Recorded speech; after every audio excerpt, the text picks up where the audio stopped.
파이썬을 인스톨하는 방법에는 크게 세 가지 있습니다. 첫 번째는 python.org라는 사이트로 가셔서 다운로드 메뉴를 클릭을 하시고 이곳에서 파이썬을 인스톨하는 법이 있고요. 두 번째는 마이크로소프트 앱스토어에 가셔서 파이썬 검색하시고 그 검색되는 파이썬 버전 중에 최신 버전 또는 목적에 따라 그 이전 버전을 인스톨하는 방법이 있고요. 세 번째 방법으로는 node.js가 가지고 있는 npm이라는 패키지 매니저를 이용하는 건데요. 그 npm 패키지 매니저를 이용해서 인스톨 하시려면 먼저 node.js를 인스톨 하셔야 됩니다. 네, 오늘 안녕하세요, 여러분. 우리가 파이 스크립트를 하고 있잖아요. 파이 스크립트는 파이썬을 기반으로 하고 있고요. 즉 파이썬 프로그램을 웹사이트에서 실행을 하려고 하는 겁니다. 파이썬은 로컬 컴퓨터에서 실행이 되잖아요. 물론 네트워크 기능을 이용을 하면 자신만의 로컬 컴퓨터 외에도 다른 사람의 컴퓨터와 통신하는 그런 프로그램도 만들 수 있고, 비록 화면은 결과물은 로컬 컴퓨터에 표시된다 해도 내부적으로는 다른 웹사이트에 연결이 돼서 그 웹사이트에 있는 데이터를 가져와서 보여줄 수도 있잖아요. 하지만 그 데이터들을 웹페이지, 예를 들면 뭐 네이버와 같은 구글과 같은 그런 웹 브라우저를 통해서 데이터를 표현을 하거나 또는 입력을 받거나 그러진 않잖아요. 그래서 우리가 하고 있는 게 파이 스크립트라고 하는 겁니다. 파이 스크립트, 파이썬을 기반으로 하고 있고요. 즉 파이썬을 이용한 웹 프로그래밍을 하는 거죠. 그러면 파이썬이 있어야 되겠죠. 제 지난 영상들을 보면 파이스크립트는 기본으로 있다고 하고 제가 영상을 만들었는데요. 몇몇 분들이 파이썬이 없는데, 그러니까 실행이 안 되는 거예요. 그 이유는 물론 저희가 파이썬의 구체적인 기능을 이용하지는 않았습니다. 이전 그 영상들을 보면요. 즉 지금도 여기 보시면 프린트라고만 나오잖아요. 프린트. 네, 이 프린트는 사실 여기 보시면 이렇게 프린트가 있는데 이거는 파이썬의 고유한 그런 그 기능이 아니기 때문에 파이썬이 없어도 이거는 표시가 될 수 있어요. 그런데 저는 이제 파이썬이 있다고 가정을 하고 만든 거였죠. 그러면 이번 영상에서는 파이썬을 어떻게 만들 수 있는, 인스톨 하는지에 대해서 설명을 해보겠습니다. 파이스크립트, 즉, 주식 차트라든지 어떤 그래프를 그리려면 파이썬의 데이터 처리 기능을 이용해야 되기 때문에 파이썬이 있어야 되는 거죠. 여기 보시면 이제 그 비주얼 소스 코드에 이렇게 디렉토리까지 다 표현이 돼서 굳이 윈도우에 커맨드를 이용하지 않아도 되는데요. 저는 참고로 윈도우를 이용하고 있습니다. 여기 보시면 현재 제 F 드라이브에 파이 스크립트라는 디렉토리를 만들었고 현재 커서가 거기 있습니다. 다시 말하면 여기 있는 이 파일들이 여기 보시면 이 파이 스크립트라는 이 디렉토리 안에 있는 거죠. 여기랑 똑같은 거죠. 여기 파이 스크립트라는 폴더입니다. 이거는 여러분의 폴더하고 다를 수 있어요. 제가 만든 거는 파이 스크립트라는 폴더 이름으로 만든 거고요. 여러분은 다르게 만들 수도 있는 거죠. 파이 스크립트 프로그래밍 하실 때. 마찬가지로 저는 이제 F 드라이브에 이 폴더를 만들었는데 여러분의 파이 스크립트를 만드는, 그러니까 파일을 만들고 저장하는 그런 폴더 이름이 C 드라이브에 있을 수도 있고 D 드라이브에 있을 수도 있겠죠. 네, 저는 파이썬이 이제 예를 들면 제가 파이썬 이렇게 쳐볼게요. 네, 이렇게 표현이 됩니다. 즉, 저는 지금 파이썬이 깔려 있는 거예요. 파이썬 실행 모드로 들어간 거죠. 파이썬의 프로그램을 실행할 수 있는 이제 파이썬의 컴파일러 앤 인터프리터 모드로 들어간 건데요. 제가 사용하는 버전은 파이썬 여기 3.11.3 버전입니다. 여기 보시면요. 네. 뭐 구체적으로 파이썬하고 버전 이름을 써도 되는데요. 그냥 저는 그냥 파이썬이라고 쳤습니다. 네, 컨트롤 Z, 컨트롤 Z를 누르면 이제 다시 나오고요. 네, 파이썬하고 -b 하면 이제 버전과 함께 좀 더 구체적인 이런 내용들이 지금 나옵니다. 네, 그러면 이번 시간에는 어떻게 마찬가지로 CLS 하면 이제 화면이 지워지고요. 그럼 이번 시간에는 파이썬 까는 방법에 대해서 해볼게요. 그 다음에 파이 스크립트를 연장을 할게요. 연장해서 다음 영상을 만들어 볼게요. 파이썬을 까는 방법은 크게 세 가지가 있습니다. 가장 쉬운 방법은 파이썬 사이트로 가서 다운로드 받는 겁니다. 예, 여기 보면 python.org org 사이트로 가고요. 여기 보시면 다운로드 메뉴가 있습니다. 여기서 네, 이 다운로드 메뉴를 클릭을 하게 되면 네, 바로 클릭할 수도 있지만 예, 예, 추천해 주는 게 지금 3.11.3 제가 지금 사용하는 버전이죠. 윈도우를 사용하시거나 맥 OS, 기타 이제 다른 OS를 사용하시면 해당되는 그 OS를 선택하시면 되고요. 이것만 누르면 바로 이제 제 윈도우 디텍트를 해서 이걸 표현해 주는데요. 여기 와서 윈도우를 누르게 되면 좀 더 다른 버전들과 같이 이렇게 보여줍니다. 예를 들어서 어떤 목표에 의해서 최신 버전이 아니라 이게 이제 최신 버전인데요. 최신 버전이 아니라 뭐 옛날 버전, 제가 옛날 썼던 3.7도 있을까요? 여기 있네요. 파이썬 3.7. 네, 이런 버전으로 인스톨 받을 수도 있습니다.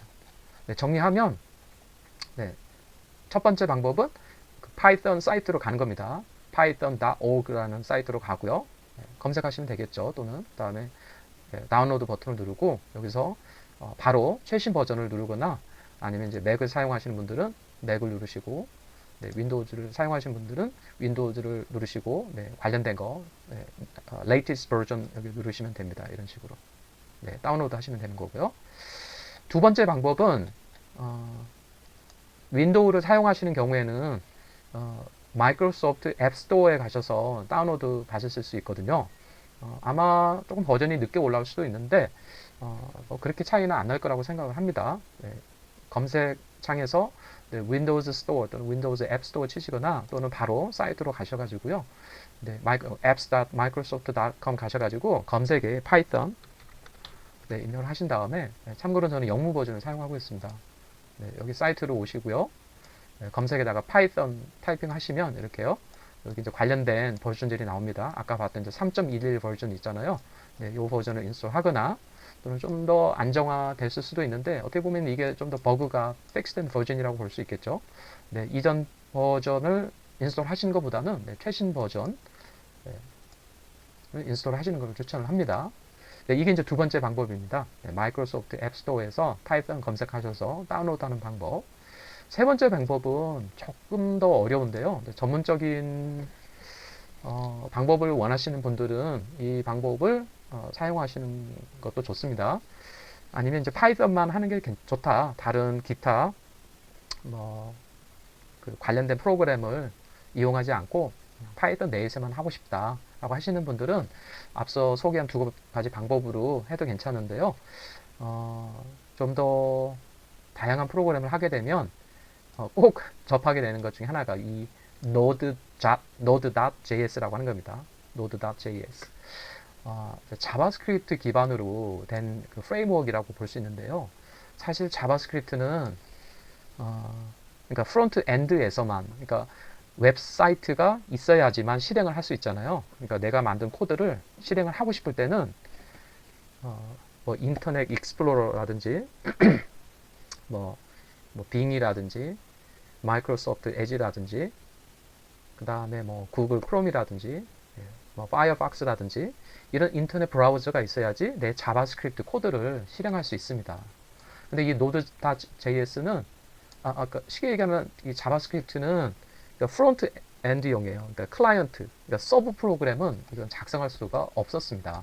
지금도 그렇고요. 많은 기술이 발전해서 지금은 좀 다를 수도 있겠지만 제가 아는 한 네, 서버는 이제 만들 수가 없는데요.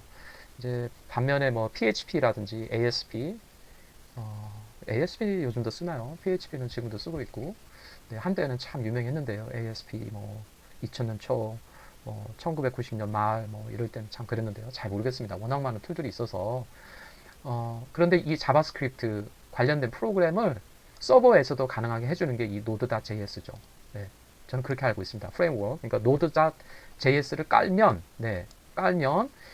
우리가 이 자바스크립트 프로그램을 이 서버를 이용을 해서 이제 우리가 좀 프로그램을 할 수 있는데 그러한 것들을 가능하게 해주는 게 이 node.js입니다. 이 node.js를 깔면 여기 있네요. 깔면 이 서버 역할을 해줘서 우리가 이 자바스크립트 프로그램을 할 수 있는 겁니다. 그러면 이렇게 생각해 볼 수 있죠. 정말 전 세계의 많은 사람들이 요즘 이제 웹 프로그램을 많이 한다고 쳐요. 웹 프로그래밍, 웹 프로그램을 많이 만든다고 쳐요. HTML을 가지고 서버 단에서 돌아가는 프로그램들, 클라이언트, 우리가 쓰는 단말기들, 뭐 타블렛이 됐든, 예를 들면 구글 크롬을 생각해 보세요. 구글이 서버를 가지고 있고, 우리는 그 구글의 클라이언트용 브라우저인 구글 크롬이라는 브라우저를 이용하는 거잖아요. 그게 클라이언트예요. 그럼 클라이언트용 프로그램을 만들 때는 이 자바스크립트를 쓰면 됩니다. 구글 크롬을 이용해서 실행할 수 있잖아요. 그런데 서버는 우리가 갖고 있지는 않아요. 그럼 별도로 또 만들어야 돼요. 그럴 때 쓰는 게 이 node.js. 네, 이걸 인솔하면 우리가 서버를 가지고 있는 것처럼 서버, 클라이언트 둘 다 프로그램을 할 수 있습니다. 그런데 이제 이렇게 생각을 해볼게요. 전 세계 수많은 사람들이 웹 프로그램을 하고 있고 서버도 필요하고 또 클라이언트도 필요합니다. 그런 사람들이 정말 좋은 프로그램을 많이 만들어낸다고 생각을 해보죠. 그러면 그거를 공유하고 싶잖아요. 예, 공유하고 막 내가 만든 것도 다른 사람이 썼으면 좋겠고 도움이 됐으면 좋겠고 또 내가 만들고 싶은 거를 다 만들기보다는 다른 분들이 만드는 게 있다면 내가 또 사용하고 싶고 그런 경우가 있겠죠. 네, 그럴 때 이용하는 게 이제 NPM입니다. NPM. 예, Node Package Manager라 그러죠. Node Package Manager. 그러니까 좀 쉽게 얘기하면 이런 자바스크립트라든지 기타 다른 웹 프로그래밍 언어로 만들어진 여러 가지 이런 패키지들, 그러니까 단위 프로그램이라고 할게요. 그냥 독립적으로 돌아갈 수도 있고 이게 언어에 소속이 돼서 플러긴, 그러니까 내가 있는 프로그램에 이거를 플러긴 시켜서 이렇게 이제 이렇게 확장을 할 수 있어요. 이렇게 요게 들어갈 수 있는 거죠. 또는 요것도 넣고 싶어요. 이렇게 요것도 넣고 싶고 내 프로그램에 그런 것들을 활용하게 해주는 게 이 NPM이라고 하는 겁니다. NPM, Node Package Manager. 그래서 이 NPM을 이용해서 우리가 NPM install 뭘 하고 싶어요? 이 중에 하나의 프로그램들을 내 패키지에 넣고 싶어요. 내 전체 그룹에. 그 중에 하나가 파이썬이 될 수도 있겠죠. 그래서 npm install python 넣어라 이렇게 할 수 있어요. 또는 npm install ruby라는 프로그램을 넣고 싶다 그럼 ruby 이렇게 넣을 수 있어요. npm install 뭐 넣고 빼고 싶어요. 그럼 uninstall 또 뺄 수 있어요. 그게 이제 npm인데요. 패키지 매니저를 인스톨 하려면 뭐 다른 여러 가지 방법도 있겠지만 그 중에 하나가 이 바로 node.js를 인스톨하는 겁니다. 네. 파이썬을 인스톨하기 위해서 먼저 node.js를 인스톨하는 거고요. 마찬가지로 여기 메뉴, 메인 메뉴에서 이렇게 먼저 어느 것을 다운로드 받을 것인가 추천도 해주지만 결국은 이 메뉴는 네, 여기 보면 다운로드 페이지, 다운로드 메뉴를 누르면 저 같은 경우는 이제 윈도우를 사용을 하거든요. 그래서 윈도우를 누르면 네, 바로 이제 추천해서 뜨는데 여기 보면 이제 64비트 누르면 네, 그 버전에 대한 거를 이렇게 이제 보여주고 있습니다. 네, 그러면 이제 node.js를 인스톨하게 되면 그 중에 하나가 npm이라는 명령어가 들어 있습니다. 네, 이 node.js를 인스톨하시게 되면요. 그러면 여기서 네, npm 이렇게 하면 이 npm node package manager를 이용을 해서 파이썬을 인스톨할 수 있습니다. 저는 이미 지금 여기에 다시 해볼까요? 이렇게 npm 깔려 있다는 것을 알려드리려고 한번 쳤는데요. npm 누르시고 인스톨 하시고 파이썬을 누르시면 엔터를 치시면 네, 파이썬을 인스톨합니다. npm이라는 저 명령어는 node.js를 네, 인스톨 해야지 이 패키지 매니저를 사용할 수 있는 거고요. 저는 깔려 있어요. 그래서 네, 지금 added one package in 6 seconds 이거밖에 안 걸렸는데요. 아마 이제 좀 더 걸릴 겁니다. 네, 깔게 되면 이제 이런 것들도 들어오는데 현재에서는 그냥 무시하시면 됩니다. 네, 그냥 놔둘게요. 네, 정리하면 파이썬을 인스톨하는 방법에는 크게 세 가지 있습니다. 첫 번째는 python.org라는 사이트로 가셔서 네, 다운로드 메뉴를 클릭을 하시고 네, 이곳에서 파이썬을 인스톨하는 법이 있고요. 두 번째는 마이크로소프트 앱스토어에 가셔서 네, 파이썬 검색하시고 그 검색되는 파이썬 버전 중에 최신 버전 또는 목적에 따라 그 이전 버전을 인스톨하는 방법이 있고요. 세 번째 방법으로는 node.js가 가지고 있는 npm이라는 패키지 매니저를 이용하는 건데요. 그 npm 패키지 매니저를 이용해서 인스톨 하시려면 먼저 node.js를 인스톨 하셔야 됩니다. 네, 오늘은 간략하게 파이썬 인스톨하는 법에 대해서 살펴보았습니다. 다음 시간에 파이 스크립트의 연장선으로 간단한 그래프 그리는 것을 해보도록 하겠습니다. 오늘도 시청해 주셔서 감사합니다.